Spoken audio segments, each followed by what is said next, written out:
ಮಯೂರು TV Hanagal ಚಾನೆಲ್ಗೆ ಸ್ವಾಗತ. ಹಾವೇರಿ ಜಿಲ್ಲೆ ಹನಗಲ್ ಪಟ್ಟಣದಲ್ಲಿ ಸೋಮವಾರ ಬೆಳಗ್ಗೆ ಸರಿಯಾಗಿ 11 ಗಂಟೆಗೆ ಕಾಂಗ್ರೆಸ್ ಸರ್ಕಾರದ ಪಂಚ ಗ್ಯಾರಂಟಿಗಳಲ್ಲಿ ನಿಮ್ಮ ಹನಗಲ್ ತಾಲೂಕು ಮಟ್ಟದ ಗ್ಯಾರಂಟಿ ಯೋಜನೆಗಳ ಅನುಷ್ಠಾನ ಸಮಿತಿ ಹನಗಲ್ ಹಾಗೂ ವಾಯುವ್ಯ ಕರ್ನಾಟಕ ರಸ್ತೆ ಸಾರಿಗೆ ಸಂಗಮ ಹನಗಲ್ ಇವರ ಶಕ್ತಿ ಯೋಜನೆಗಳಲ್ಲಿ 5 ಕೋಟಿ ಮಹಿಳಾ ಪ್ರಯಾಣಿಕರ ದಾಖಲೆಯ ಸಂಭ್ರಮಾಚರಣೆ ಹಾಗೂ ಹನಗಲ್ ಬಸ್ ನಿಲ್ದಾಣದಲ್ಲಿ ಸಿಸಿ ಕ್ಯಾಮೆರಾ ಅಳವಡಿಕೆ ಹಾಗೂ ಹನಗಲ್ ಘಟಕದಿಂದ 2,44,00,000 ಮಹಿಳಾ ಪ್ರಯಾಣಿಕರಿಂದ ದಾಖಲೆಯ ಸಂಭ್ರಮಾಚರಣೆ ಹಾಗೂ ಚಾಲನೆಯನ್ನು ಕೊಟ್ಟವರು ನಮ್ಮ ಹಾವೇರಿ ಜಿಲ್ಲೆ ಹನಗಲ್ ಶಾಸಕರಾದ ಶ್ರೀನಿವಾಸ ಮಾನ್ಯ ಶಾಸಕರು ಹಾಗೂ ಹನಗಲ್ ತಾಲೂಕು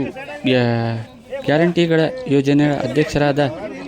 ನಮ್ಮ ವಿಜಯ್ ಕುಮಾರ್ ದೊಡ್ಡಮನಿ ಹಾಗೂ